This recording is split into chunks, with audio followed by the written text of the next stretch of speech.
선언을 하고 나오셨습니다. 예, 개혁신당 이준석 의원 나오셨습니다. 네, 어서 오십시오. 네, 출마 선언하면 또 선거법으로 걸 테니까. 아, 그래요? 사실상의 출마 선언. 사실상. 네. 아니, 저는 약간 뉴스 하면서 그냥 약간 애매하게 사실상을 뺐는데 왜 그랬냐면 저는 이렇게 하고 출마 선언을 또 하기도 약간 뭐하지 않아요? 또 할 수 있어요. 그래요? 뭐 네. 캠프 출정식이라면 모를까? 원래 선거법에 출마 선언은 한 번 할 수 있을 겁니다. 그렇구나. 네. 목소리는 괜찮으세요? 그날 막 소리 지르시는 거 보니까 저렇게 해서 뭐 괜찮으시나 이렇게. 뭐 이게 또 원래 유세나 아니면 또 연설 같은 거는요. 네. 그 시즌이 되면 또 좀 달궈야 됩니다. 그 분위기가. 풀어야지. 풀어야 됩니다. 실제 좀 그래도 관리를 좀 해야 될 거 아니에요?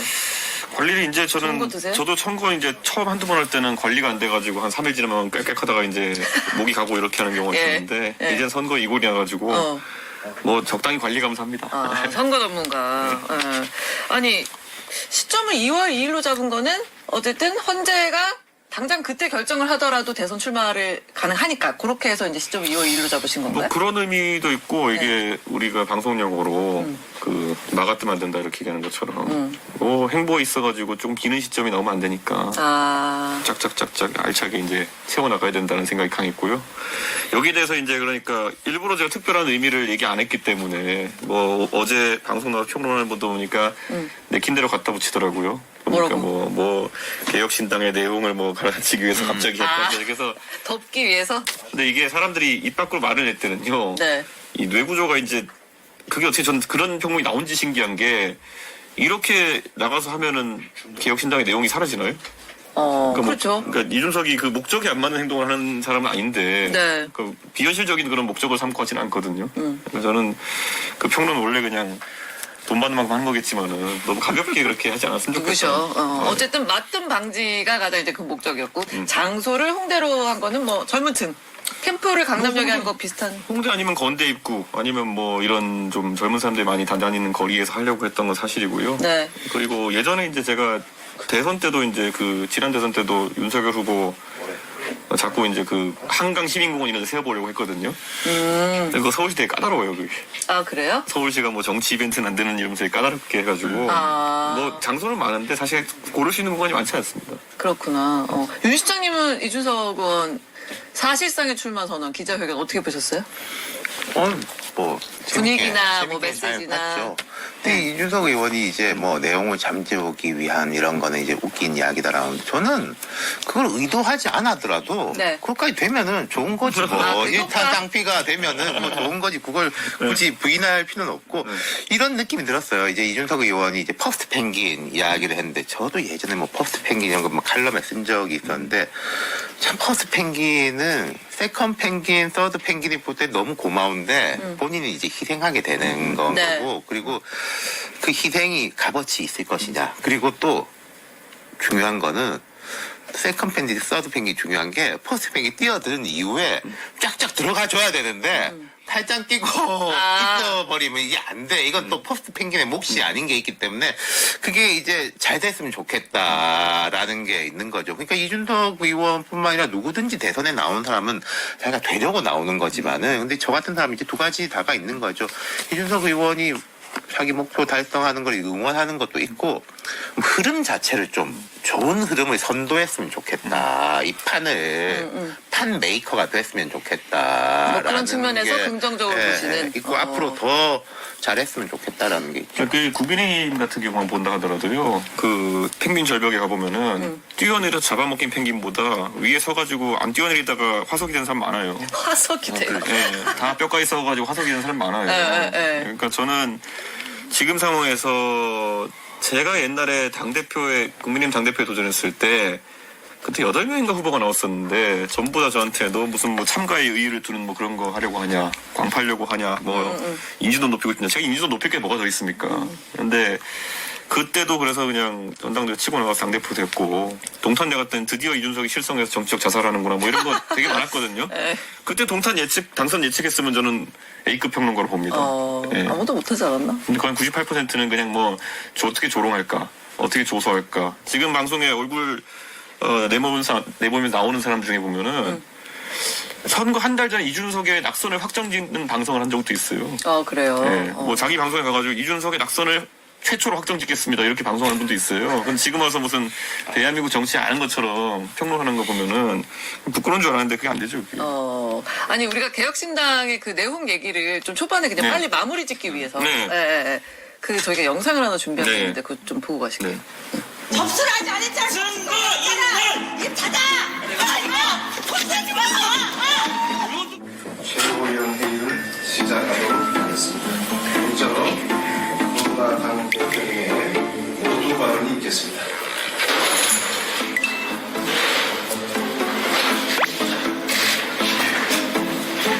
하루빨리 당내 내용을 완벽하게 정리하고 우리 국민들께 미래를 여는 집이 불타고 있는데 혼자 스포트라이트를 받겠다고 대선 출마 선언을 하는 것이 과연 정상적인 정치입니까? 자신의 정치적 미래를 위해 당을 흔들고 구성원들을 희생시키면서 끝내 대선판에서 살아남겠다는 이준석식 정치는 자기중심적 기회주의의 끝판왕입니다. 허은하 대표가 굉장히 작정을 하셨네요. 아니, 왜 저희 애청자 중에서도 그 얘기한 적 있었어. 수신제가 치구평천하 이 얘기를 하면서 허은하 대표도 어제 그 얘기를 하더라고요. 수신제가 치고 평천하면 이재명 나오면 안 되죠 우선. 아, 예, 그러니까 그건 그런 의미로는 받아들이겠는데 뭐 제가 같은 가족도 아니고. 예. 근데 그 허은하 대표가 안타깝죠. 그러니까 제가 허은하 대표에 대해서 어디 가서 비난하는 얘기하는 거 본 적 있습니까? 예, 그러니까 저는 지금 어쨌든 결과적으로 당원의 92%가 허은하 대표에 대해서 불신임을 한 상황이거든요. 그러면 저런 자세가 나올 수가 없는 겁니다, 원래는.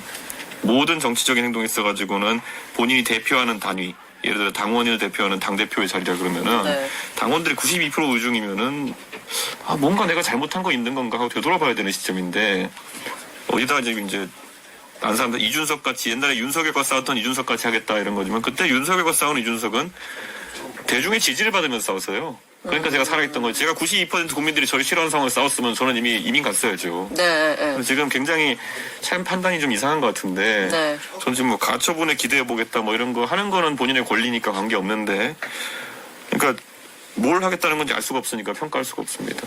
아니 이제 그럼에도 이 대선 행보에 있어서 계속 뭐 큰 당도 아니고 작은 당인데 왜 이거 하나 관리를 못 해가지고 이런 꼬리표가 좀 계속 따라다닐 것 같아요. 그거는 좀 작은 당이니까 그런 거예요.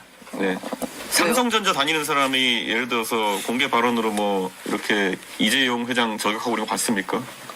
작은 당이라서 오히려 그렇다. 그런데 그 작은 회사 가면요. 네. 뭐 맨날 노동청 가고 이런 거 많습니다, 보면.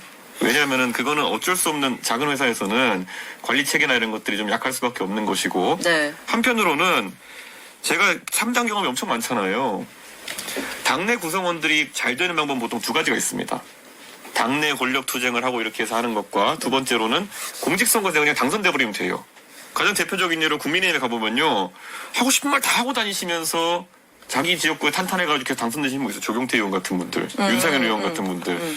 그런 탈출구가 있어요. 내가 하고 싶은 거 다 하고 다녀도 네. 지역구에 당선되면은 어차피 내 정치는 계속 할 수 있는 거고 그 지역에 당선될 수 있는 사람이 나밖에 없으면은 그 힘은 막강한 거고 윤상현은 권성동 잘라서 무서워 보낸데도 살아와요. 그러면은 저 사람들에 대해서 어느 정도 정치적 권위가 생기는 거거든요. 그런데 이제 개혁신당이나 아니면 옛날에 바른정당, 바른미래당의 고질적인 문제는 뭐냐면은 이 안에서 내가 당직을 맡아가지고 막 이렇게 하는 거 외에 공직선거로 나서 당선되는 거는 굉장한 난이도예요. 그렇죠. 근데 이 경로를 포기하는 순간 여기가 완전히 치열해지는 거죠. 그러니까 그런 게 3당의 4당에서는 계속 꾸준히 발생할 수밖에 없는 구조예요. 거기가 치열했기 때문에 결국은 이 상황이 발생했다. 그러니까 지금 상황에서 보면 당원의 92%가 나에 대해 불신이 했지만은 여기서 내가 이렇게 불명예스럽게 퇴진하면은 나는 다른 거 할 게 없다. 왜냐면 공직선거 나가서 내 가치를 입증하기에는 너무나 그 벽은 높아 보이잖아요. 그러면 극렬 투쟁하는 거죠. 근데 이번이 우리 여러 번 나왔으니까 제가 당선된 이후에도 그 말 했을 거예요, 분명히. 뭐요? 이 당 만들 때도 이야기. 대기업은 싸우면은 안 보면 돼요. 예를 들어서 따로 나가 있으면 되잖아요. 딴 방 가 있고 하면은. 그렇죠. 예, 근데 부딪히지 작은 않을 당은 거예요. 싸우면은 뭐 안 볼 수가 없어. 저희 집도 그렇지 않습니까? 방이 하나밖에 없으면은 뭐 신혼 때 원룸에 살면은 부부 싸움에도 갈 데가 없잖아요. 뭐 차에 그런 가야지, 거- 차에. 그게 이제 어려운 건데 그 세상의 어려움이라는 거는 이런 어려움이 있을 것 같은데라고 하는 게 그냥 닥치는 거예요. 피하지를 못하고 여기에서 그러니까 제가 그런 게 조금 안타까운 거죠. 뻔하게 보였던 게 그대로 닥치는 것들. 그리고 이 대표, 이 의원이 이제 시시비비를 잘 가리는 사람이지만 또 대중들은 그래도 뭐 네가 이렇게 했어야지. 그리고 저도 한번 그런 말씀드린 게 어쨌든 그 경쟁력이 떨어진다고 표현할 수도 있지만은 그 사람들은 자기 이제 뭔가 정치 인생과 이걸 이준석에게 걸고 온 사람들이니까 조금 더 잘했으면 좋겠다라는 걸고 온 거 아닌 것 같지 않아요, 김영삼은? 말이 그렇게 하지 말고. 아니, 그러니까 저는 제가 굉장히 말하면 제가 이 사태가 처음에 벌어졌을 때 사무처 당직자와 다 모든 당직자들이 정부 당직자들이 네. 당무 거부를 하고 이러니까 네. 결자 해지하고 좀 풀었으면 좋겠다고 제가 먼저 얘기했어요. 기억나요. 근데 거기서 이제 결자 해지하라는 말에서 제가 그 뒤로 아무 말도 안 했거든요. 근데 이제 거기서 갑자기 이준석을 공격하는 방식으로 해결하겠다. 그럼 저도 그러면은 그러면은 정부 그렇게 하고 싶으면은 소위 세간에서는 이준석 당이라 그러는데 당원 소환제로 한번 그걸 판단을 받아보자. 그거 외에는 저는 아무 멘트 던진 게 없어요. 시시비비를 안 가렸어요. 오히려 여기서 내가 네가 옳다 내가 옳다 내가 가린다고 듣지도 않잖아요 지금. 근데 그래서 그렇게 했는데 당원 소환제 결과가 나왔으면은 받아들여야 되는 게 이제 기본적인 자세라 좀 보는데 네. 뭐 저는 그러니까 뭐라고 해야 될지 모르겠어요. 거기서 급발진해서 이준석 당이라는 거가 불리는 곳에서 이준석을 공격하고 험담하는 순간 무슨 정치적 기전을 가지고 하는지가 이해가 안 되면은 저는 제가 항상 얘기하잖아요. 저 김재원 의원 저랑 진짜 생각 다 다르지만은 예. 김재원하고 얘기하면 얘기가 된다. 오히려. 착하고 나쁘고의 문제는 대화가 된다. 근데 윤석열은 이상한 사람이니까 대화가 안 된다. 도대체 왜 저런지 알 수가 없다. 김재원 의원은 본인의 이익을 위해서 그렇게 하는 게 명확히 보이기 때문에 네. 얘기하고 싫으면 안 보면 되고 이렇게 하면 되는데 윤석열 대통령은 도대체 본인에게 이득이 되는 것도 없고 왜 저런 걸 하지? 이런 순간부터 제가 약간 혼란스럽거든요. 그러니까 작은 당의 내용 문제는 또 어려운 것이 밖에 사람들이 볼 때 이해가 잘 안 돼요. 큰 당에서 싸우면은 공천권 때문에 싸우는구나. 뭐 사무총장이 돈이 많으니까 싸우는구나. 뭐 대선 주자 가지고 싸우는구나 하는데 그 옛날에 국민의힘에서 저기도 할 때는 윤석열이라는 사람이 대통령 되니까 당을 장악하려고 해서 싸우는 동의한다가 아니라 보이잖아요. 그럼 저기는 왜 싸우지? 그러니까 우리 김철근 사무총장 때문에 싸우나? 그것도 아니에요. 그러니까 그렇게 사람들이 이게 계속 이해가 안 그러시면서 뭘 되는. 사후에 만들어내려고 하는데 뭐 김철근 때문이다 이렇게 하는데 제가 이 단언코를 말씀드리면요. 결국에는 이렇게 가가지고 지금 이제 뭐 대선 주자를 새로 찾아가지고 세우겠다 이런 말도 나오는데 그런 얘기도 했어요? 그러니까 뭐 그런 뭐 경선을 해가지고 뭐 누구를 어떻게 하고 하는 얘기 나오는데 뭐 해도 좋고 한데 그러니까 정확히 뭘 노리는 것일까? 네. 이게 계속 이제 좀 미국에 있으니까. 우리 뭐 이 얘기를 길게 할 거 아니라서 예. 마지막으로 이거 하나만 여쭤보면 네. 아니 허은하 대표랑 그래도 뭐 천하용인부터 시작해가지고 같이 이제 정치를 그래도 네. 뭐 같이 밥도 먹고 술도 먹고 다 했을 텐데 이럴 줄 몰랐어요? 그러니까 이거는 정치 스타일이라 보시면 되는 게요. 원래 사람이 이제 일을 같이 할 때는 같이 하는 이유는 여러 가지가 있죠. 그런데 나중에 또 헤어질 땐 저는 굉장히 쿨하게 헤어지는 편입니다. 제가 뭐 비판하고 그러지 않잖아요. 저는 이제 제가 그래서 정책적으로도 저는 파탄제 이혼하자고 그러거든요. 네. 예, 이거는 뭐 파탄제 이혼을 해야 된다. 제가 정책적 주장인 것도 헤어질 때는 쿨하게 헤어져라. 지금 뭐 개혁신당에 왜 천하용인 했는데 그 중에서 지금 허은하 의원이 저렇게 하는 거에 대해서 네가 손을 내밀지 않느냐. 네. 그런 논리라 그러면은 손을 내미는 게 뭔지도 모르겠지만 저 일방적으로 비난하고 있는데 그렇게 따지면 대한민국 이혼할 사람 아무도 없죠. 네, 그거는 예전에 이혼을 죄악시하던 시절에 사회적 압력으로 그래 네가 결혼하고 하기도 더 축하했으면은 끝까지 네. 살아라로 강제하는 거죠. 네. 근데 그거는 저는 그건 오히려 세대적인 관점에 봤을 때 아니 본인이 뭘 뜻한지는 정확히 모르겠지만 모르기도 한지 모르겠지만 의도가 다르면은 그거는 억지로 이어붙이는 건 의미가 없죠. 어쨌든 이게 아마 투표율하고 찬성률이 거의 각각 90%쯤 되죠. 88에 92. 88에 90이니까 뭐 90, 90이니까 이건 뭐 법원에서도 이 정도면은 네. 이건 뭐 뜻이 완벽하니까 좀 뭐 이쪽에 손을 들어주지 않을까 싶은데 근데 하나 불씨가 남은 건 있는 것 같아요. 이게 처음에 그것 때문에 싸운 건 아닌 것 같은데 뒤로 가니까 서로 니네가 국민의힘이랑 잡으려고 했지라는 식의 시비는 이건 앞으로 이준석의 대선 가도하고 연결돼가지고 이 삼지대 후보라는 삼지대라는 표현이 맞는지 모르겠지만 뭐 세 번째 당의 후보라는 거는 계속적으로 그 질문을 받을 수밖에 없거든요. 단일화 할 거냐, 뭐 이거 네가 힘 보태주면 여기가 이길 건데 질 건데 이거 안철수 뭐 이런 사람들 심상정 다 겪었던 길이고 이제는 이준석도 겪어야 될 길이에요. 아까 제가 말씀드렸던 것처럼 이거는 뻔히 보이는 어려움인데 이 어려움은 돌아갈 수가 없고 어떻게든 뭐 넘든지 못 넘든지 둘 중에 하나밖에 없는 거죠. 이준석의 인생에서 이준석이 신조처럼 삼는 게 뭐냐면요. 아까 펭귄들 저 위에 절벽 위에 가보면은 뛰어내려서 죽은 펭귄보다 가만히 서 있다가 굶어 죽은 펭귄이 더 많거든요. 그러니까 저는 보수 정치인이 99.9%가 그렇게 살아요. 예. 본인이 대선 주자라는 자리에 자리매김하면요. 그다음부터는 대선에 당선되기 위해서 어떤 일을 내가 차근차근 할 건가 보다는 되면 뭐지부터 고민하는 사람 되게 많아요. 네. 네. 저는 열심히 발버둥 치고 노력하는 사람에게 성과가 있다고 항상 생각하는 거고, 저는 리스크를 항상 저는 남들보다 좀 가볍게 평가하는 편입니다. 그래서 때로는 그게 무모한 도전이어 보이기도 하지만은 사실 아무도 도전 안 하기 때문에 저만 도전하는 그런 프리미엄을 얻기도 하죠. 그러니까 저는 그게 이준석의 삶의 방식입니다. 저는 예. 조금은 무모해 보이더라도 도전의 기억이 있으면 무조건 한다. 알겠습니다. 뭐 좋은 얘기로 다큐멘터리 영화가 나와요? 이것도 되게 재밌는 게요. 네.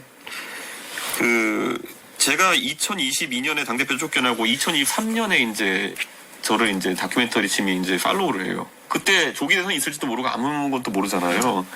그쪽에서 먼저 요청이. 네, 먼저 요청왔어요. 제가 최근에 출판사 대표님이 네. 이제 소개시켜줘가지고 네. 그 지인분이 독립영화 같은 거 하시는데 이준석이라는 사람에게 흥미가 간다. 네. 근데 거기 조건이 뭐냐면 네. 이준석을 미워하는 건 절대 아닐 거다. 자, 여기서 우리가 아까 대부분의 98% 정리평론가처럼 네. 다큐 감독님도 물론 저 아주 좋은 관계로 계시지만은 그때 찍고 싶은 영상이 네.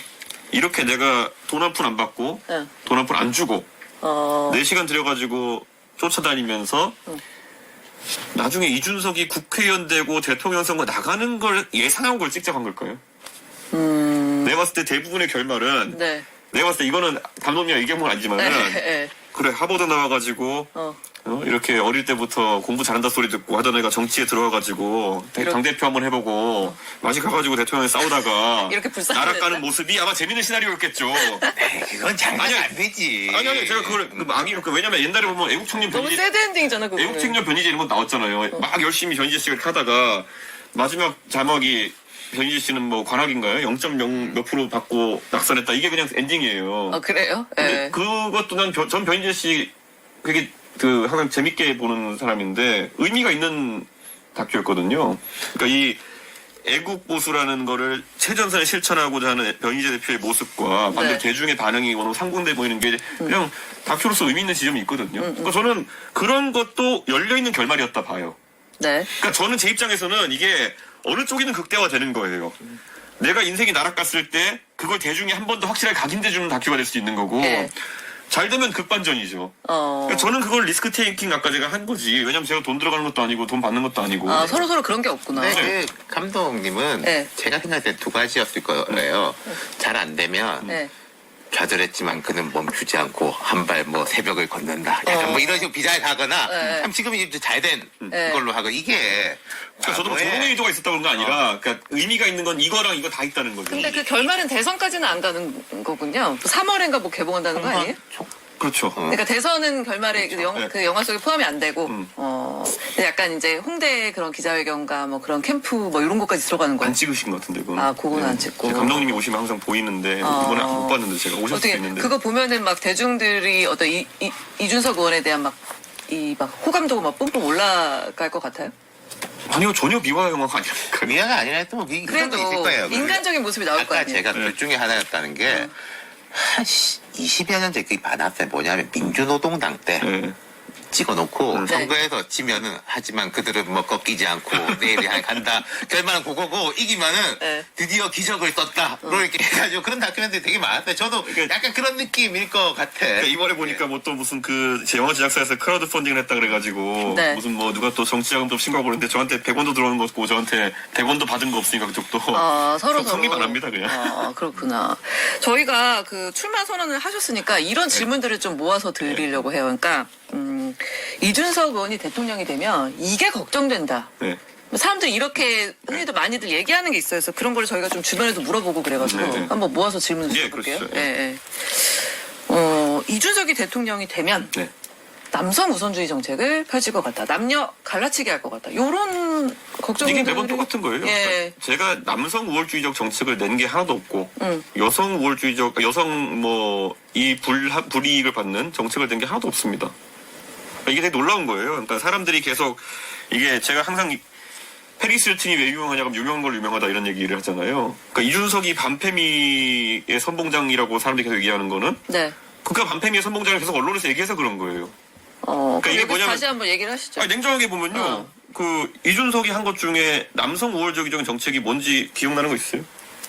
나는 근데 뭔가 젊은 남성을 대변한 느낌이라서 그런 난 건가? 이준석 대표는 그게 있다고 생각해요.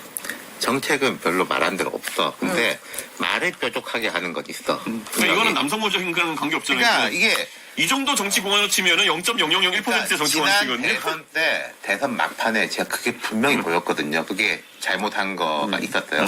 그 젊은 여성들은 잘 못 뭉친다였나? 뭐 온라인에서 이렇게 하고 결집된 정치적 의사를 표현하지 못한다였나? 대선 말미에 이제 그 발언을 그런 해가지고 얘기를 가짜 뉴스. 아니 그 워딩이 있었잖아. 저희 정확히 그러니까, 워딩을 그대로 알려드리면요. 중앙일보 기자한테 질문이 뭐였냐면은 예. 이게 표심에 어떻게 나타나겠냐 해가지고 네. 온라인 상에서는 여성들의 결집이 두드러지지만은 아직까지 실제 여론조사에서는 그게 잡히진 않는 것 같다라고 답했어요. 아, 그냥 분석을 한 거다. 그러니까 여자가 정치 참여 안 한다는 말을 한 적이 없어요. 네, 네, 근데 네. 그 현상 분석했는데 그걸 이제 그렇게 이제 종편에 아. 또 이제 평론가들이 얘기하고 그러면 그걸 갖고 기사를 쓰고 이게 되는 거지. 네, 네. 그때 박지현 비대위원장이 올라오면서 불꽃 뭐 이 여성들 하면서 그러니까 뭐 이 대표의 이 워딩을 핑계로 삼고 싶었겠죠. 그 핑계로 삼아가지고 이 30대 여성들이 그때 심상정 후보한테 쫙 빠져가지고 원래 사실은 여성들이 이재명 후보한테도 썩 좋지 않았거든요. 윤석열 후보만큼이나. 사실 여성들이 그때 제가 관찰했을 때는 윤석열 이재명 다 싫어.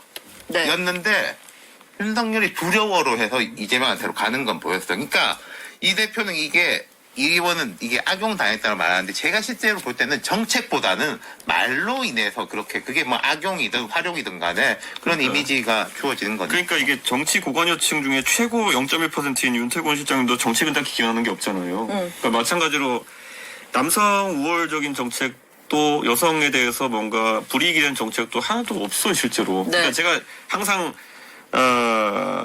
제가 한 10년, 15년 가까이 말하는 직업을 저도 살아온 것 같은데 네. 이준석이 말실수로 문제된 건이 지금 그것도 한 건도 없거든요. 지금 보면은 예를 들어 이준석이 표현이 실제로 뭐 차별적인 발언하거나 해가지고 문제된 적 없거든요. 왜냐면 이거는요 제가 대학 다니면서 하버드가 뭐냐면요 미국의 PC주의적 운동에 조류에 있어가지고 거의 탑 중에 탑이에요. 네, 그러니까 이런 거 레이디스 앤 젠틀맨 이런 거 네.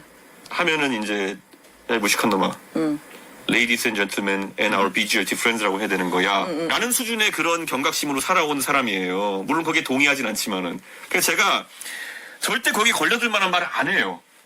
그러니까 이게 인생이 철저하게 내가 알아서 조심하고 있다. 영어로 해도 안 해요. 철저하게 훈련돼가지고 그러니까 이게 사람들이 약간 그걸 모르는 게 그냥 이미지인 건가 그러면? 그러니까 이게 항상 정치는 상대가 있기 때문에 그걸 네. 투영하려고 했던 거고 실제로 그래서 실제 통계를 보면요. 오세훈 서울시장 선거랑 윤석열 대선과 그다음 지선에서 국민의힘이 역대 최대 20대 여성 지지율 기록합니다. 실제로.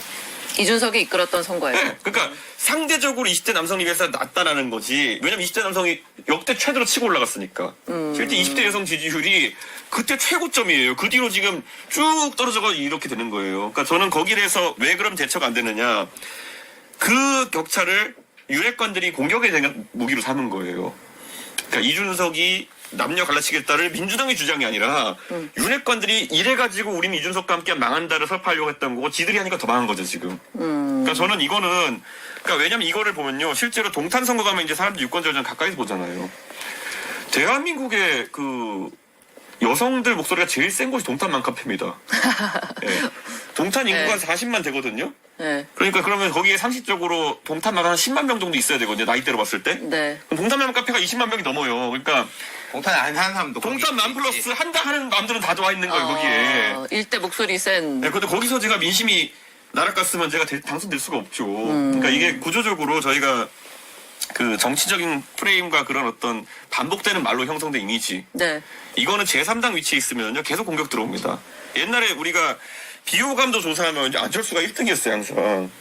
의외로 안철수 의원 좋아하는 문재인 전 사람도 대통령이 그때 더 높지 않았어요? 아닙니다. 조사하면 무조건 안철수가 1등입니다. 그게 그러니까 이게 있는 거죠. 지금 이 대표가 그런 이야기 하겠지만은 실제로 내가 싫어서 싫어하는 게 있고 예.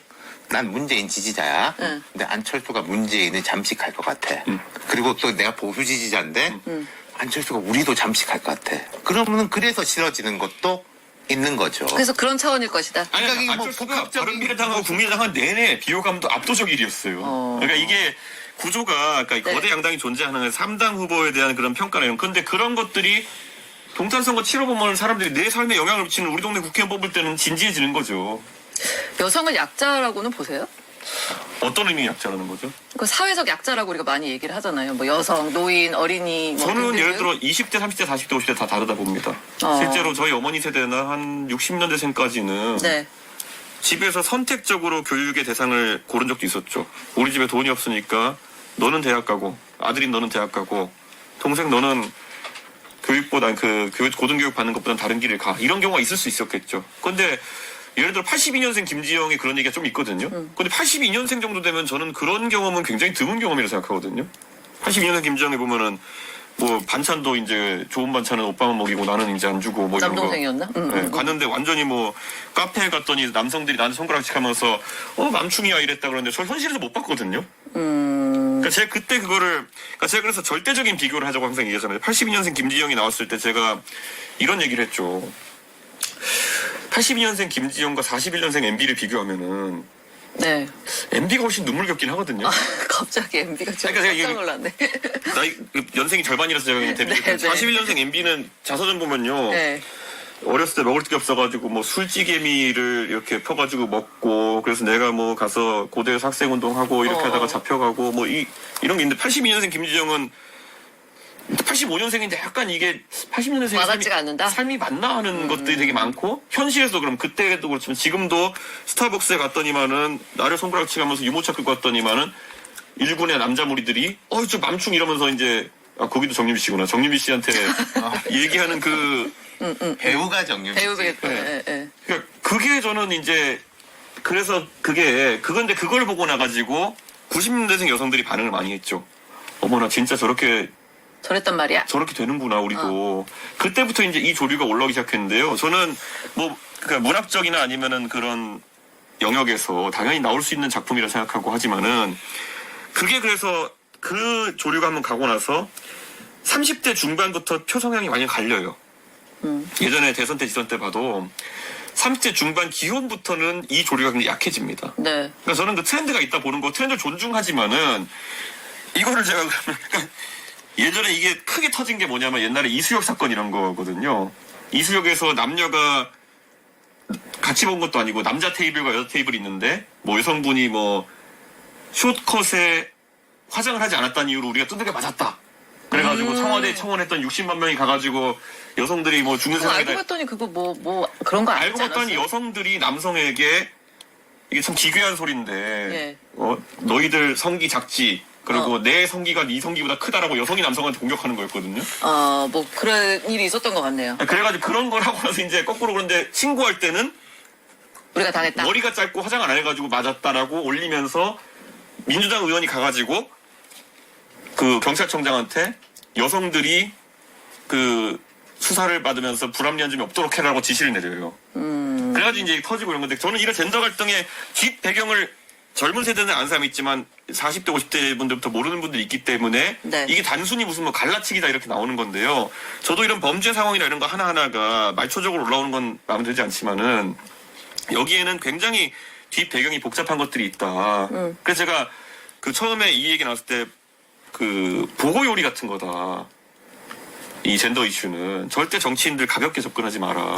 보고 요리. 네, 이거 자격증 있는 사람만 손. 자격증 있는 사람만 손대야 되는 거다. 안 그러면 이거 보고 갈아버리면 끝나는 거다. 이건 진짜. 근데 지금 이 젠더 정치판이 약간 그렇게 돼버린 문제가 있습니다. 알겠어요. 우리 그 걱정 시리즈 질문이 지금 5개가 아이고, 예, 빨리 해야겠다, 예. 네, 젠더에서 우리가 지금 많이 시간 보냈네. 요 질문 드려볼게요. 그 윤 대통령이랑 친윤한테 많이 당했잖아요. 네. 그래서 만약에 대통령이 되면 네. 그들한테 복수하는 거지. 그 예를 우리가 이 항상 정권을 바뀔 때마다 이 어떤 복수 적폐천산 이거 이제 우리 불행한 역사의 반복인데 이준석이라고 예외는 아닐 것 같다. 뭐 이런 질문이에요. 제가 살면서 누구한테 복수한 거 본 적이 없을걸요, 거의. 제가 당대표였을 때 저는 복수할 힘이 충분했고요. 예. 제가 오히려 했던 건 뭐냐면은 홍준표 당시 의원이든 네. 누구든 복당할 사람 복당해라. 대사면령을 열었거든. 네. 그들이 제 뒤통수를 친다 하더라도 네. 저는 사람에 대해 가지고 항상 그 왼쪽 뺨 맞아도 오른쪽 뺨을 내주는 스타일로 전 살아가려고 하는 거고요. 역사 속에 보면 그런 게 있어요. 그 이제 내전, 로마 시대 내전을 극복하고 줄리우스 시저랑 폼페이우스랑 싸운 다음에 이제 줄리우스 시저가 유일무이한 이제 종신 독재광이 돼가지고 그 황제죠. 황제 돼가지고 이제 왔는데 거기에 이제 폼페이 쪽에 붙어 싸웠던 브루투스니 뭐 이런 애들 다 이제 대사면령을 내리고 야 와서 일해라. 뭐 너는 내 옛날 애인 아들이잖아. 이러면서 다 봐줬거든요. 나중엔 걔네가 칼찌르죠. 시절을. 근데 그래도 저는 그 방식이 옳다고 봐요. 네. 복수 없다. 네. 오케이. 이렇게 정리하고. 이런 걱정도 있습니다. 세대 교체를 내세웠잖아요. 네. 그러면은 이제 이준석이 대통령이 되면 5, 60대는 이제 자리가 없는 거야. 막 내각도 다 3, 40대. 뭐 5, 60대는 이제 어떻게 되는 건가? 이 5, 60대의 걱정이겠죠? 지금 이제 40대나 30대, 40대도 사실 아주 젊은 나이는 아니죠. 제가 봤을 때는. 네. 이게 원래 전 세계 기업인이나 IT 기업인들 같은 경우는 30대 거의 성취를 이룬 사람들이 많고 40대는 오히려 그 조류를 이제 쫓아가야 되는 분위기인데 네. 어쩔 수 없이 대통령은 지금 헌법상 40대부터 나올 수 있으니까 이렇게 된 거지. 저는 50대, 60대 김종인 위원장은 나이가 지금 86이신데도 젊은 사람을 이해하려고 노력하시잖아요. 근데 반대로 좀 더 젊어도 극우가 된 사람들 있잖아요, 지금. 저는 그게 달린 거지. 나이가 문제는 아니다. 생물학적 나이가 문제는 아닐 것이다. 아, 생각이 문제다. 젊은 사람이 조금 더 열렸을 가능성은 높다 봅니다, 경향성은. 네네. 예. 근데 그래서 조금 더 젊은 사람들이 많이 사회 전면에 등장할 건 맞습니다. 네, 그러나 네, 그게 배제를 의미하는 건 아닐 거고요. 아, 오케이. 다음 질문 넘어갈게요. 이거는 왜 질문한지는 알겠다. 이준석이 대통령 되면 말싸움하다 밤샐 것 같다. 예를 들면은 정책보다는 이제 워낙 말을 잘하고 또 이렇게 말싸움도 잘하고 하니까 뭐 이런. 이수혁 이야기 이런 거 네? 막 꺼내가지고 막 그게 아니고 옛날에 그거란 말이야. 막 이런 그럴 필요도 없어요, 내가 되면은. 근데 그게 맞는 거죠, 그런데. 말싸움이 맞나? 영국에 가면요. 네. 영국에는 매주 수요일마다 수상이 웨스트민스터 거기 사원의 그 국회 회의장에서 PMQ라는 걸 해요. Prime Minister's Questions라고 해가지고 Prime Minister's Question이라는 걸 하는데 총리가 서가지고 수상이 서가지고 야당 당수 및 의원들이 하는 질문에 대해 가지고 수요일에 그냥 끝까지 다 답변해 주는 거예요. 저는 그게 맞다고 보죠. 윤석열 대통령 보십시오. 능력이 안 되니까 그 도어 스토핑 한다고 했다가 귀찮으니까 바로 안 한다 그래가지고 귀찮으니까. 시작부터 이상해졌잖아요. 네. 저는요, 그게 모든 국민과 활발하게 소통하는 어려울 수 있지만은 예. 적어도 언론인들은 국민들의 질문을 잘 모아가지고 유의미한 질문들을 던져주는 사람이고 네. 거기에 답할 능력이 없으면은 대통령이 되면 안 된다 생각하거든요. 네. 아니 모든 일의 시작이 우선 논리적으로 말이 되는 거를 실천을 옮기고 그거를 이제 평가받는 거지. 애초에 논리적인 말싸움 단계에서 통과 안 되는 것들을 국가의 정책으로 삼을 수는 없잖아요. 지금 부정선거하는 양반들이 그거 토론해요, 그거? 그 토론하자고 하니까 야 이게 무슨 토론이 필요하냐 가서 선관위 조사해야지 이러는데 아니 사람들이 우가구가 모여가지고 네. 우리가 의혹이 있으니까 무조건 조사해야 된다 이런 식이면요 그러면은 이거 원님 재판하자는 거거든요. 그리고 심지어 선거재판 126번 해가지고 다 조사 끝났어요. 그럼 조사 결과 마음에 안 들면 또 우가구 하면 다시 해줘야 된다는 얘기냐. 네. 이건 논리적으로 먼저 짚고 본인들이 새로운 의혹이 있어가지고 검증해볼 가치가 있다는 걸 입증하면은 그 다음에 행동으로 가야 되는 건데 이런 게 대한민국 시스템이 무너진 게 오히려 말로 하는 게 낫지 우격다짐으로 뭐 할 수 있다고 생각하니까 자꾸 이런 일이 생기는 거죠. 알겠습니다. 말싸움 계속 하시는 걸로. 해야죠. 네. 오케이. 이거 질문은 조금 유치할 수도 있고 네. 되게 현실적인 질문일 네. 수도 있는데 예. 그러니까 미혼이니까 네. 뭐 임기 중에 뭐 연애도 할 수도 있고 어떻게 보면 뭐 결혼할 수도 있잖아요. 임기 중에는 결혼하지 않을까요? 임기 중에는 해요? 네. 아 그래요? 아니 모르지가 제가 않아요. 40이기 때문에 만약에 대통령이 되면 네, 45살까지 임기인데 네. 예비 처갓집에서 그런 거 아니야? 이게 당선되면 네. 내 딸이 주겠네. 그게 조건이야? 아니 그럼 예를 들면 네. 안 그러실 것 같지만 막 결혼 준비하면 막 싸워. 막 그러면은 이제 기분이 막 다운되면 그게 막 좀 표정에서 드러나고 이러나요? 그럴 수도 있겠죠. 그런데 윤석열 대통령도 사실 여사님과 굉장히 정치적 상의를 많이 하신 걸로 보이는데요. 예. 저는 유경수 여사에 대한 얘기를 많이 읽으면서 예. 예전에 유경수 여사가 그 청와대 내에서 사실상 야당 역할을 그 어목했던 정치 환경의 시기에서도 야당 역할을 많이 하셨다라는 그런 회고를 본 적이 있어요. 박근혜 대통령의. 근데 그런 게 되게 중요하지 않을까라는 생각을 해요. 이준석의 미래 와이프는 야당 역할을 하시는 걸로 기대를 하면서 마지막 걱정. 젊은 꼰대 아니냐 이런 얘기예요. 왜냐면은 이거는 지난주에 저희 김동연 지사 나와가지고 네. 그 의원님에 대한 평을 부탁드렸더니 나이는 젊은데 약간 정치적으로 좀 노예했다. 뭐 애늙은이 약간 이런 표현을 쓰셨단 말이에요. 그래서 제가 그런 가스라이팅이 안 당하는 게 네. 바로 가스라이팅이라고. 그러니까, 네. 그러니까 젊은 사람이 언제는 싸가지 없다 그러고 언제는 애늙은이 같다 그러고 싸가지 없음과 애늙은이는 병행될 수가 없는 거예요. 애늙은이는 사회적 풍파에 풍화돼가지고 네. 둥글둥글하게 전략적 움직이는 걸 얘기하는 거고 싸가지 없음이라면 그 적시적소에 바른말 한다고 자기 주장을 강하게 내세우는 걸 얘기하는 거거든요. 네. 그러니까 이런 거에 가스라이팅 휘둘리기 시작하면은 뜨거운 아이스 아메리카노 같은 얘기 나오는 거죠 이제. 그냥 자기들이 비판하고 싶은 대로 비판하는 거다. 뭐 요런. 만약에 김동연 지사가 그렇게 말씀하셨으면 저는 나이든 꼰대시네요라고 얘기하고 싶어요.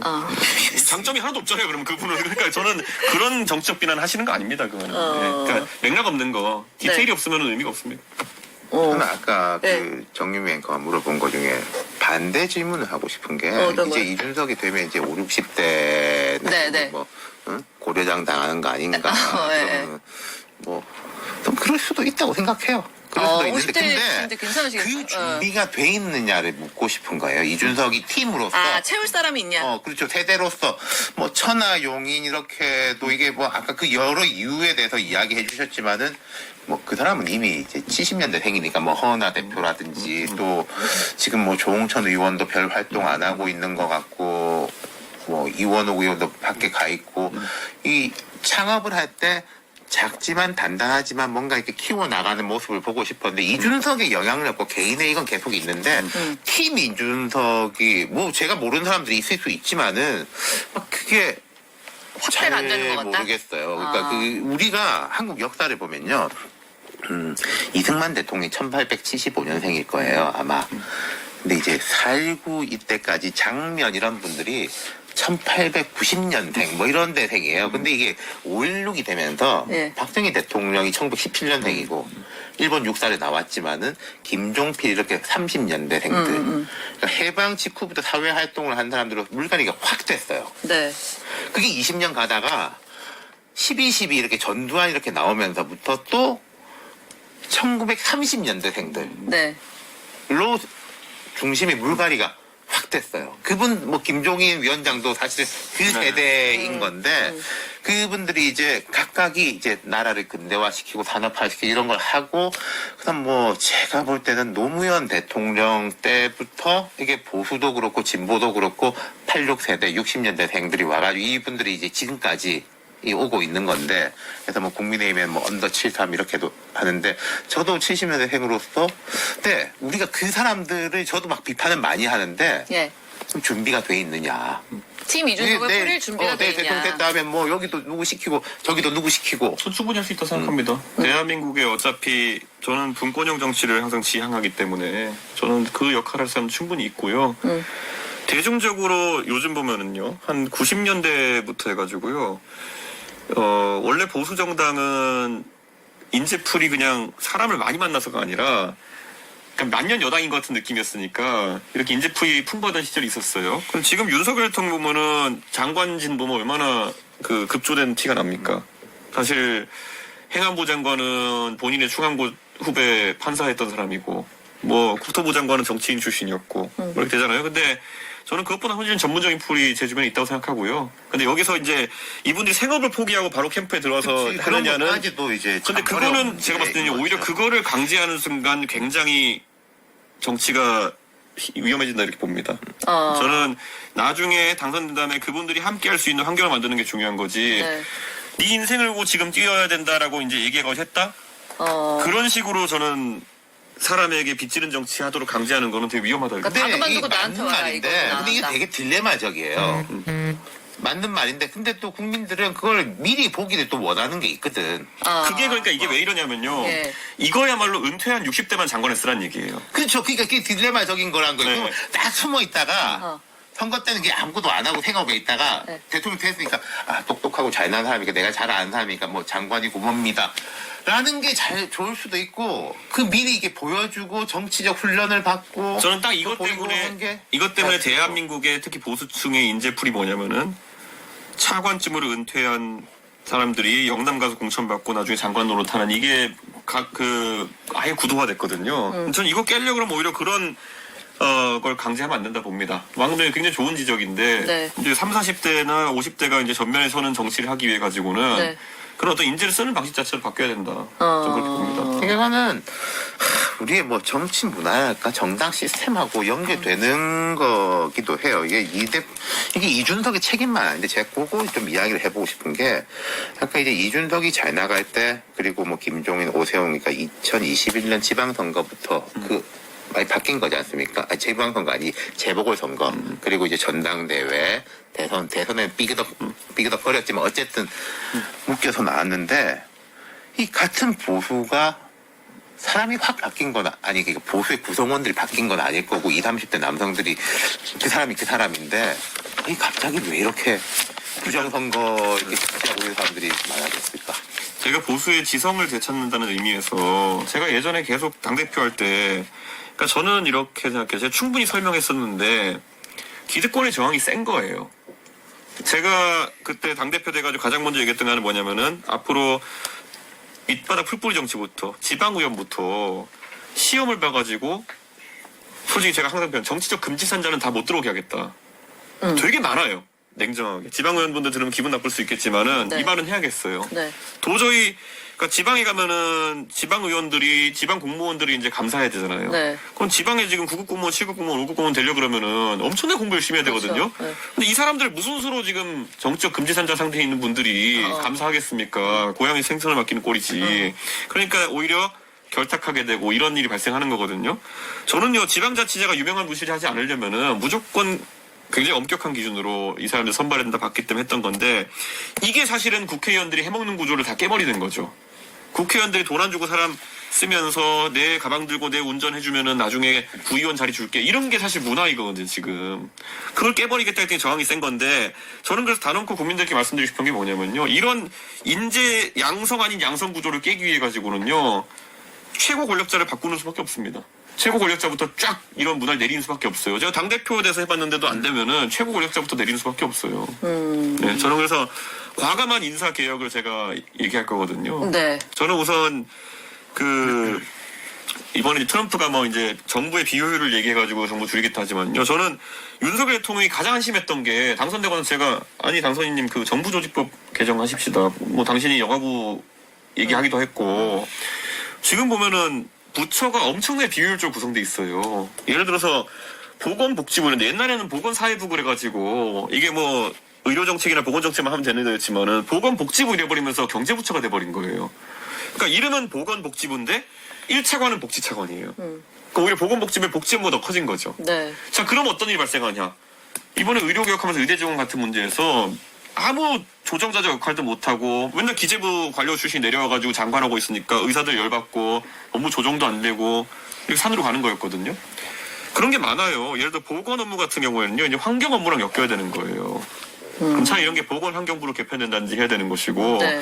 의료는 또 다른 영역이거든 이제. 또 부처 개편이 시나리오까지 우리가 또. 정부조직법은 네. 되게 치밀하게 계획해서 저희가 발표를 할 텐데 네. 지금 대한민국의 뭐 기재부를 깨자부터 시작해가지고 사실 전 원래 윤석열 대통령한테 여가부 폐지를 얘기하면서 노동부와 합쳐가지고 고용노동부 합쳐가지고 인권노동부로 하자 그랬어요. 노동인권부. 예. 왜 여성 인권만 다루게 돼 있느냐. 장애인이든 아니면 소수자 인권을 다 다루는 부처로 해가지고 노동인권부, 노동권과 인권은 다 있거든요. 저는 노동인권부를 바꾸자는 게 원래 제 아니었어요. 근데 이 바보 같은 윤석열 대통령이 네. 이 여가부 폐지만 발표하고 이거를 발표 안 해서 그런데 저는 이런 거가 사실 정부 운영의 기초가 돼야 되는 거고 저는 중복 업무를 하는 것도 다 없애야 된다 봐요. 산업부가 있는데 중소기업 벤처부가 따로 있어야 되느냐. 네. 중소기업 벤처부에 표 떨어질 얘기지만은 저는 그 얘기 할 겁니다.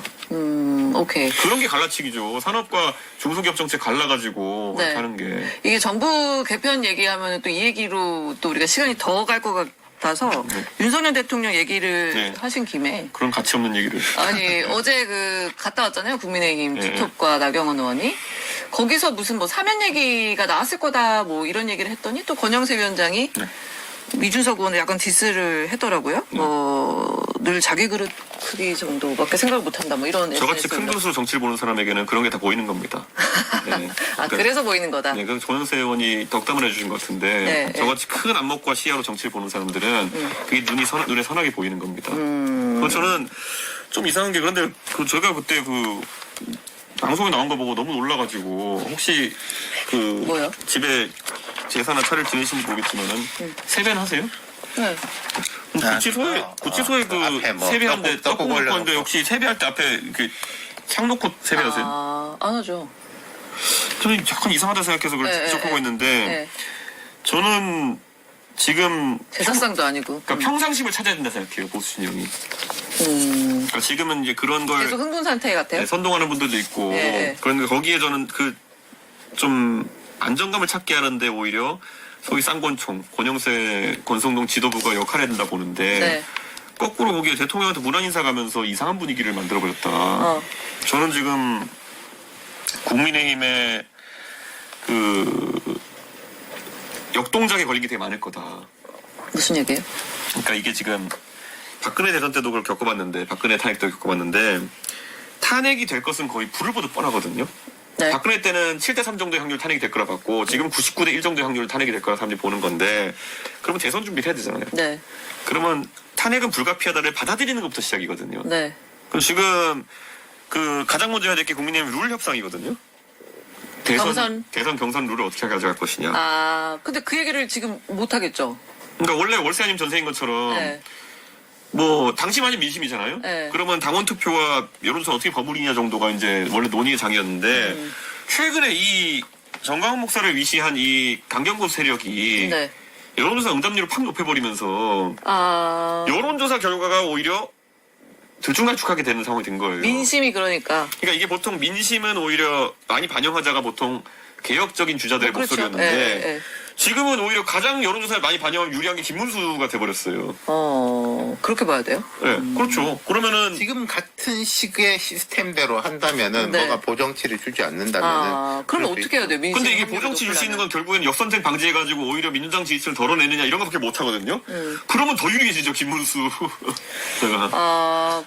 지금 어차피 민주당은 이재명 대표를 상수로 보실 것 같고. 그렇죠. 근데 네. 거기는 그러니까 대의원 투표도 있고 뭐 이렇게 해서 뭐 한 4가지 투표가 있기 때문에 오히려 변수가 좀 적어지는데. 거기는 뭐 이러든 저러든 네. 그러니까. 근데 이제 사실 이준석 의원한테 중요한 거는 국민의힘 후보가 누가 되느냐일 텐데, 이래나 저래나 해도 김문수 장관이 될 것 같다, 뭐 이 얘기요? 그러니까 지금 룰대로 이렇게 가게 되면은 그리고 만약 내일이 경선이라면은 예. 내일이 경선이면 근데 내일이 경선이 아니니까. 근데 그래서 제가 얘기하는 게 뭐냐면 근데 이게 그러니까 주장할 만한 지점이 명확하지 않아지는 거예요. 예를 들어 민심형 후보라 그러면은 오세훈 그리고 뭐 아니면 유승민 이런 분도 있을 텐데 네.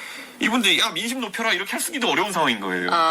그랬다가 네. 그게 자기한테 유리하지 않을 수 있으니까. 그러니까 저도 요즘 세상이 하도 희한해가지고 예측하기가 참 어려운데 그런 느낌은 들어요. 근데 이제 국민의힘과 이 보수 진영이 이게 뭐 좋은 말로 하면 저력이고 나쁜 말로 하면 표변이 있어가지고 또 이기는 쪽을 밀어주자라는 흐름이 가긴 갈 것 같고 그래서 저는 이제 이준석 의원한테 계속 물어보고 싶은 게 잠깐만 속보 하나 전해드려도 돼요? 이 와중에 김문수 장관이 국회에서 그 뭐 질문 받고 대선 출마 생각이 전혀 없다. 이런 얘기를 또. 아까 제가 뭐 봤는데 네.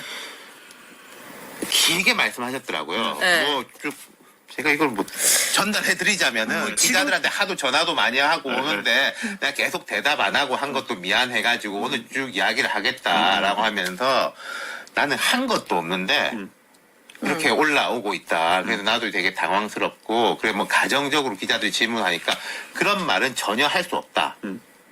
라는 거였어. 지금 현재는 전혀 없다. 그러니까 이제 가정에 대해서도 대답하지 그러니까 않겠다. 대선 출마 생각이 없다는 게 영원히 안 나간다 이게 아니라 가정에 대해서도 지금 대답하지 상황에서는. 않겠다. 그리고 뭐 계엄은 나는 반대. 내가 그때 국무회의장에 있었으면 반대했을 거다. 근데 대통령은 석방됐으면 좋겠다. 뭐 그런 식의 이야기더라고요. 그냥 할 수 있는 말 하셨네요. 네. 안정적으로 오히려 네. 안정적인 느낌이 있더라고요. 근데 이제 이준석 의원한테 그러고 제가 예전에 이제 이준석에 대해서 그런 말을 한 적이 있는데 동의하지 않을 때는 많지만 납득하지 않은 적은 없다. 이런 말을 한 적이 있어요. 그러면서 이준석의 이제 장점, 단점을 볼 때 좀 세계 추세에 따라간다는 느낌이 들었어요. 세계 추세에 따라간다는 게 세계 지금 유럽이라는 이쪽에 이제 미국은 특이해서 좀 제외하고 보면은 우파들이 젊은 우파 예. 그리고 뭐 성적으로는 커밍아웃 했는데 정치적으로는 우파. 그리고 프랑스의 조르당 마르달라 같은 경우에는 이민 2세인데 우파. 되게 세련되고 그리고 포퓰리즘보다는 좋은 학교 나가고 뭐 경제학자고 아르헨티나 밀레이 대통령은 특이한 사람이지만 전기톱 들고 다니는데 경제학자야. 그러나 포퓰리즘 그런 흐름이에요, 쪽보다는 지금? 그러니까 저는 이준석이 약간 그런 걸 선도 따라간다라고 생각했어요. 그리고 이제 이건 장점도 있고 단점도 있지만은 뭐 그러하단데 지금은 그 걱정이 완전 사라졌지. 아니 이준석이라도 어디야 이렇게 되는 거잖아. 젊은 사람들이 뭐 법원 쳐들어가고 뭐 99명이 이제 뭐 미군이 체포해가지고 갔다. 젊은 사람들도 이러고 있으니까 이게 네. 이제 기가 차는 거죠. 그래서 이제 제 주위에 약간 그런 사람들이 많아요. 옛날에 이준석처럼 되면 이 나라가 별로 좋지 않은데 하다가 그게 어디냐. 너라도 좀 잘 되라. 그래도 생각이 라는 이렇게 식으로 밝혀있고 뭐 이런 나도 건가? 이런 게 분명히 있단 말이에요. 그래서 저는 책임감이 막강한 거고 또 이준석이 너무 커지면은 또 거기에서 또 견제가 들어오고 뭐 저 같은 사람이 이런 건 잘못된 거야 라고 할 텐데 지금 우파라고 하는 쪽이 보수라고 하는 쪽이 너무 형편무인지경이니까 네. 아까 그 퍼스트 펭귄 말씀하셨지만은 자 국민의힘으로 보자면은 그때 그 국회에 들어간 18명인가 한동훈 대표가 뭐 18명의 펭귄이고 탄핵때 한 12명의 펭귄이잖아요. 네. 근데 이 펭귄이 얼어 죽는 게 아니라 위에서 돌 던져가지고 그 펭귄을 죽이고 있는 판인 거잖아. 네, 지금. 그렇죠. 거기 좀 있으면 그 펭귄도 비석이 생길 겁니다. 여기서 기다리다가 그렇죠. 떠났다. 그 부분에 대해 가지고 저는 이 대표가 오히려 더 큰 그림을 그린다면은 예. 성과는 거기에 따라올 수 있지 않을까 그런 생각은 들어요. 이게 득표 전략 이런 것보다는 오히려 더 큰 그림을 판을 그러니까 이제 이게 그 결국 마크롱이라는 사람이 결국에는 그 지점에 선택했던 게 뭐냐 했을 때는 선대선 후총선이거든요. 네. 대선에서 우선 질러가지고 당선되고 나중에 총선에서 이겨가지고 판을 짜면 된다 이건데 이게 선총선 후대선은 진짜 힘듭니다. 네. 이 덩어리짐에 이래가지고 대선이 사람이 그거를 할 수 있게 괜찮은 선거인 게 개인 대 개인 대결로 가는 구도가 생기니까요. 아, 저는 그래서 마크롱의 정책에 동의한다가 아니라 예. 지금 개혁신당 입장에 모델은 선대선 후총선이 되는 게 맞고 어. 그래서 저는 선대선에서 성과를 내야 되죠 지금. 그러니까 대선으로 판을 확 바꾼 다음에 총선에서 좀 더 짜임새 있게. 그렇죠. 사실 노무현 선거. 대통령이 노무현 대통령께서 그 민주당 후보로 당선되셨기 때문에 네. 우리가 그거를 좀 약하게 인지하고 있지만은 노무현 대통령은 사실 선대선 후총선이었어요. 열린우리당. 열린우리당을 통해 가지고 후총선을 한번 시도해 보셨고 뭐 본인이 고생하셨지만 탄핵이란 걸 통해 가지고 성공 비슷하게 했는데 지속 가능성이 떨어졌던 게 약간 문제였죠. 근데 하여튼 그 모델은 충분히 가능합니다. 선대선 후총선 모델로 아까 지금 덩어리심이라는 걸 계속 얘기하지만은 네. 일단 대선에서 성과가 나게 되면은 총선은 따라올 수 있는 부분이 있습니다. 원래 여당이 총선을 웬만하면 이겨요. 지는 바보가 있긴 하지만 윤석열 전 같이. 네. 그러니까 그거는 모델이 충분히 가능한 모델입니다. 우리 지난번에 나왔을 때 우리 그 얘기 했잖아요. 그러니까 이준석 의원이 안철수, 한동훈 우리는 다른 얘기하자. 우리는 미래 얘기하자 이러면서 뭐 일종의 만남 제안을 하셨는데 아직 뭐 그런 움직임은 전혀 없는. 뭐 아주 열심히 제안한 것도 또 아니라 가지고. 네. 근데 그 안철수 의원 입장에서는 지금 가만히 한동훈 대표도 마찬가지 가만히 있어가지고는 또다시 펭귄 비석 하나 세우는 역할밖에 안 될 텐데 뛰어내릴 생각이 있을지 잘 모르겠어요. 대선 출마. 사실 예전에는 한 10년 전만 해도 안철수 대표가 네. 매번 뛰어내리고 네. 그렇게 하던 역할이었지만은 이제는 다 같이 위에서 그냥 안경 쓰고 지켜보는 역할이 아닌가 그런 생각이 됩니다. 출마 자체가 좀 불투명한 이렇게. 출마를 하시겠지만은 그 경쟁 속에서 네. 안철수 의원이 국민의힘의 경선을 뚫을 확률이 높으냐 그러면 지금 상태는 높아 보이지 않거든요. 한동훈 전 대표는 뭐 곧 움직인다는 얘기가 나오는데 그쪽도 보니까 무슨 언더 73?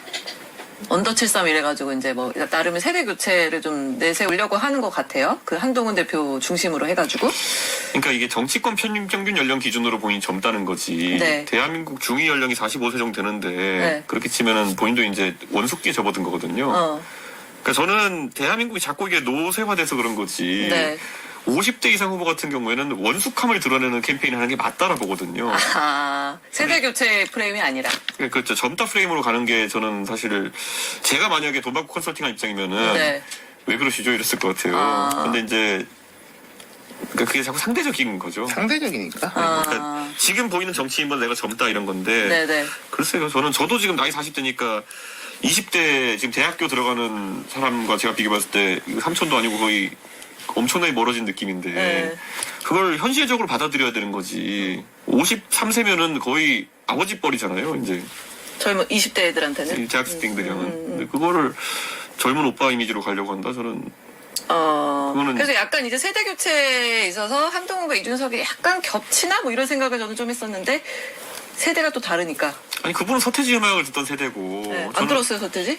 저는 그때 초등학교 때 책받침이나 받아봤지. 제가 그때 뭐 서태지 노래를 이렇게 듣기가 들었지만은 그거를 뭐 제가 한창 향유할 그런 나이 때는 아니었고 저희 때는 중학교 때 이제 그 1세대 아이돌들 H.O.T. 나왔던 H.O.T, 제키, 뭐 그렇지. G.O.D, 핑클, 뭐 S.E.S 이런 세대였고 네. 이 세대가 또 지금 보면 소년시대를 겪은 세대 그 다음에 지금 뉴진스와 무슨 에스파를 겪는 세대랑 얼마나 차이가 나는데 한 두세 대 정도 건너뛰어가지고 젊은이들 함께하자 이러면 그게 이제 민주당에 흔히 있는 네. 영포티, 영피티 이런 아저씨들이 하는 거거든요. 뭐가 다르냐고요. 그거는 잘 생각해보세요. 이 60년대생, 70년대생은 이게 상대적으로 젊어 보인 이거랑 거기가 대한민국에서 쪽수가 제일 많거든. 71년생이 대한민국이 제일 많아요. 그래요? 108만 명이 태어났나? 근데 이제 66년부터 76년까지는 거의 비슷해요. 예. 거의 100만 명씩 태어난다니까 그 경쟁도 치열하고 이제 이때까지는 우리가 한 60만 명 됐어요. 60만 이게 쭉 떨어지는 뭐 하나만 나와서 잘 기르자 이런 시대가 되니까 그 쪽수를 둘러싼 또 경쟁도 있다. 그건 이제 염두에 두셔야 될 거예요. 앞으로. 저희가 이제 시간이 꽤 지나서 마지막으로 그 저희가 사실 이준석 의원에게 좀 뭐 이준석 의원이 들으실지 모르겠지만 우리 윤 시장님한테 미리 컨설팅을 저희가 요청 드린 게 있습니다. 돈을 안 드렸는데? 네? 돈을 안 드렸는데? 돈은 항상 저희가 드리니까 걱정하지 마시고요. 네. 크게 이제 두 가지 포인트로 짚어주실 텐데 윤 시장님 첫 번째 포인트가 뭐예요? 진짜 뭐 들어 제가 그 예측. 그러니까 이제 아까 약간 말씀을 좀 하셨는데. 정치라는 게 사실은 약속을 지키기 싫어서 안 지키는 게 아니라 못 지키는 경우도 상당히 많아요. 제가 어렸을 적에 그렇겠죠. 김대중 예. 대통령이 선거에 나와가지고 그때는 또 그 프레임 같은 게 있을 때니까 예나 지금이나 뭐 김대중은 거짓말쟁이다라고 하니까 자기는 인생에서 거짓말 해본 적이 한 번도 없어요. 무슨 소리를 하나 내가 속으로 생각했는데 약속을 못 지킨 적이 있다는 거예요. 근데 제가 어릴 때 그거 되게 말장난이라고 생각했거든요. 네. 좀 정치권에 이렇게 있으면서 보니까 무슨 말인지 이제는 좀 이해가 된다. 이게 있는데 이 대표가 지금까지 하면은 이준석은 이렇게 말하면 내가 그게 아니고 이거였고 하지만은 밖에서 볼 때는 약속을 못 지킨 것들도 되게 많아요. 호언장담을 했는데 그 전략적인 호언장담일 수도 있고 나는 실제로 이렇게 될 거라고 생각했는데 뭐 역량이나 환경이 안 돼서 못 된 것도 있고 근데 이번 선거는 되게 짧잖아요. 네. 그러니까 그 폭을 저는 조금 줄여야 된다고 생각해요. 호언장담의 폭이랄까 이걸 한 달이면은 뭐 될 수 있어 라는 식의 발언들 과거 제가 지난번에 신당 만들 때 생각났던 것이 뭐 TK에서 올 사람 많다 저는 그때 사실 둘 다라고 생각했거든요. 약간 뻥카도 좀 있고 실제 희망도 있고 하고 있는 것도 있어서 껴 있는 건데 이게 이제 금방 안 되면은 그냥 네가 말했는데 안 된 거잖아가 되는 거기 때문에 여기에서 되는 게 이제 예측 가능성에 대한 이야기. 그럼 좀 재미없어지긴 하는데 여기서 제일 큰 건 결국은 저도 답은 모르겠는데 국민의힘과의 관계일 거예요. 뭐 절대 없다. 뭐 끝까지 아니다 기다라는 이 부분에 대해서는 지금 생각하시는 것보다 더 좀 많이 고민하고 무게 있게 말하는 게 그리고 옆에서 계속 명확하게 말하라고 해도 차라리 저는 말 명확하게 안 해도 된다고 생각해요. 약간 열어두라고요? 아니 그러니까 그냥 뭐 지금 중요한 문제가 아니다라고 이야기할 수도 있는 것이고 하여튼 계속 이미 필 수도 있는 뭐 거고. 뛰어서라도 간다고 해가지고 말이야. 아니 그 정도는 괜찮지. 그 정도 괜찮아요? 네, 그 정도. 두 번째 포인트. 두 번째는 이제 지금도 잘 하고 있지만은 예. 전 좀 더 미래에 대해서 치고 나갈 필요가 있다. 이준석이 14년 맞나? 14년 정치 네. 경험이 있고 지금 뭐 웬만한 대선 주자급들만큼은 있고 정치를 잘한다라는 거는 아는데 별로 저는 그거 어필할 필요 없다고 생각해. 그건 다 알아. 네. 근데 얘가 실제로 그래 맞아 뭐 하버드 출신이었고 컴퓨터공학과 출신이었지라는 쪽으로 오히려 치고 나갔으면은 더 지금 말하는 것보다 더 치고 나갔으면 좋겠어요. 제가 얼마 전에 그 일론 머스크하고 AFD 그 이름이 뭐더라? 독일을 위한 대안이라고 한국에서는 극우 정당이라고 흔히들 표현 많이 하는데 제가 볼 땐 극우까지는 되나 싶은데 보수 정당의 대표가 대담을 했어요. X 트위터를 통해 가지고. 근데 이것도 처음에는 뭐 머스크가 유럽 정치에 개입한다라고 해서 시비가 되게 붙어가지고 제가 궁금해서 봤는데 되게 재밌게 봤거든요.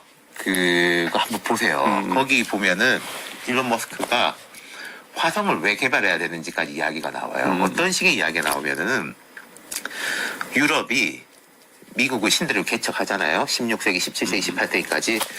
그때는 우리 유럽 사람들이 그 생각을 못 했는데 1차 세계대전과 2차 세계대전 때 그때 키운 신대륙이 유럽을 구출했다. 여기서 수백 년, 수천 년이 흐른 후에 지구의 위기를 화성이 구출할 거다. 라고 해가지고 머스크가 자기가 왜 화성을 개발하고 돈을 투여하는지 그 이야기를 하더라고요. 그 AFD하고의 이야기 통해서 유럽의 직면한 문제들하고 연결시켜가지고 사람들이 이준석한테 바라는 거는 그걸 거예요. 룰 싸움 이런 거보다는 나중에 40대를 밀면 노후가 편안하실 겁니다. 그러니까 그런 식의 거를 참여할 수 있는 거죠.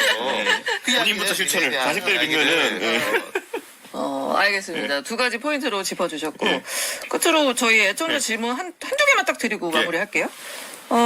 대선 후보가 되면 바람의 손자님 질문인데 대선 후보가 되면 민주당 국민의힘에서 어떤 후보가 나오면 좋겠냐? 모르겠어요, 솔직히. 저는 노관심? 저는 그건 아니겠지. 저는 임기응변형 정치를 좀 선거 때는 하기 때문에 예. 누가 나와도 사실 비슷할 거라고 보고요. 네. 우리 국장 그런 말 하죠. 저랑 정책적 스탠스가 비슷하거나 아니면 비슷한 그런 이념적 그 스펙트럼을 갖고 있는 네. 예를 들어 오세훈 시장이 나오면은 네. 이준석의 포지션 줄어들고 그럴 수 있죠. 그런데 반대로 오 시장 선거 캠페인 하는 팀의 장단점은 제가 너무 잘 알고 있거든요. 네. 네. 뭐가 장점이 뭐가 약점인지 알고 있기 때문에 다 그런 감안했을 때는 결국에는 비슷할 거라 봅니다. 마지막 하나 박윤정님이 보내주신 건데 이거는 질문의 전제부터 약간 동의를 안 하실 수도 있을 건데 네. 본인의 약점이라 할 수 있는 외교 분야는 어떻게 보완할지 궁금하다. 제가요 외치를 더 공부하고 이제 도전하겠다고 했는데요. 저 약점이 아니라 제가 아마 나와 있는 사람 중에서는 그건 내가 이럴 줄 알았어. 제일 많이 공부했어요. 한지 없어. 아니 왜냐면은 이게 진짜 난감한 게 없어? 외치의 절대적 수준을 높이는 게 중요한 거지. 네. 예, 지금 영어도 되고. 아니 영어는 사실 중요한 문제가 아닌데. 네. 아니 왜 그런 얘기 안 했어? 뭐 목탁처럼 서 있고 뭐 이런 얘기 그런 거 아니야? 그건 영어 이상의 어쨌든 국제적 감각이라든지 아니 해외인 사람과 교류해본 그런 경험이라든지 이런 건 중요한 건데 저는 지금 나와 있는 분들 중에서 그런 분들이 딱히 있다 생각하냐 상대적 비교에서는. 네. 그러니까 저는 외치가 아마 이승만 대통령이 극강이었을 거고요. 예. 그분이야 옛날에 뭐 외교관 역할을 거의 하신 분이니까. 그 다음에 뭐 장면 총리 당연히 외교적으로 뛰어나셨고 하지만은 그 이후에 대한민국에 막 외교 천재 이런 사람 없었거든요. 네. 제가 겪은 바로는 네. 외국에 나가고 다자회담 같은 거 할 때 네. 이명박 그냥 세일즈의 그 경험이 있는 분이니까 정말 자연스럽게? 대단한 사람이었어요. 아이고 하와유 이렇게 하고 가면 다 좋아해. 그다음 두 번째라기보다 이게 층위가 약간 개념이 다른데 DJ. 네네. DJ는 외국에서 만델라급으로 다 보고 가서 악도 하고 싶어하고 사진 찍고 하고 싶어하고 그런 사람. 제가 최소 가까이 본 사람 중에 제가 윤석열 대통령보다 외교 잘할 수 있습니다. 적어도. 아니 제가 우크라이나 갔다 오고 다 해봤잖아요. 근데 이분 뭐 하는 거 보니까 그 트럼프 앞에서 노래도 부를 수 있고. 엉망진창이에요. 그런 거 차라리 하면 안 되는 거죠. 제가 예전에 그 윤석열 대통령이 미국 가서 의회 연설한다고 막 영어 연습할 때 네. 가기 전에 제가 그 말을 했어요. 제발 가가지고 뭐 한국 전쟁에 도와줘서 감사합니다 이거 안 했으면 좋겠다고. 이거 정말 가서 우리가 거꾸로 미국과 어떻게 한 기조로 가면서 미국에게 우리가 부담을 줬던 일을 언급하는 게 맞는 거지. 그러니까 예를 들어 테러와의 전쟁이라든지 이라크 전쟁 아니면은 그 걸프 전쟁에서 우리가 어떻게 협력했냐 이런 게 미국에 있는 정치인들도 알아야 되는 거지. 그 예전에 50년부터 53년까지 우리 도와줘서 감사합니다. 베리머치 땡큐 이런 거 땡큐 베리머치 이런 거 하는 게 전술적으로 무슨 움직임인지 모르겠거든요. 사실 베트남 전쟁에 가서 우리가 미국의 이익과 합치된 행동을 했던 것 이런 것들이 훨씬 더 중요한 그 티핑 포인트인데 하여튼 가가지고 그러니까 미국에게 이렇게 살랑살랑 하려는 모습만 보이고 그거 하고 온 거지 전술적 전략적 움직임이 없어요. 또 이준석 의원이 대통령이 되면 만약에 순방을 가게 되면 그 일정부터가 되게 달라질 거라는 또 생각이 드네요. 그래야겠죠. 저는 가서 적어도 윤석열 대통령과 해외 가가지고 예. 기업 회장 다 끌고 가가지고 술 먹어서 엘리베이터에서 막 이렇게 쓰러지게 만들고 이런 거 안 할 겁니다. 저는 그게 뭡니까 그게 그거는 그런 사람이 없어요. 그분만 그랬지. 역대 대통령 중에 그런 사람이 어디 있어? 술을 그렇게 순방 가서 우리가 진짜 피곤한데, 그죠? 그러니까요. 알겠습니다. 저희 뭐 3월에 이제 또 뵙게 될 텐데 그때는 본격 대선 레이스가 시작이 될까요? 어떻게 예상하세요? 그렇겠죠. 예, 그렇다고 보고 네. 저는 이번 대선은 사실 굉장히 짧기 때문에 네. 미디어 중심의 선거가 치러질 가능성이 높다 생각합니다. 미디어 중심. 예. 우리 나와가지고 좀 더 다음번에는 조금 더 구체적으로 정부 개편 얘기도 좀 더 하고. 네, 알겠습니다. 그렇게 하시는 걸로 알겠습니다. 자, 그러면은 조금 더 따뜻해지는 어둠에쯤에 다시 뵙는 걸로 하고 오늘도 긴 시간 고생하셨습니다. 예, 감사합니다.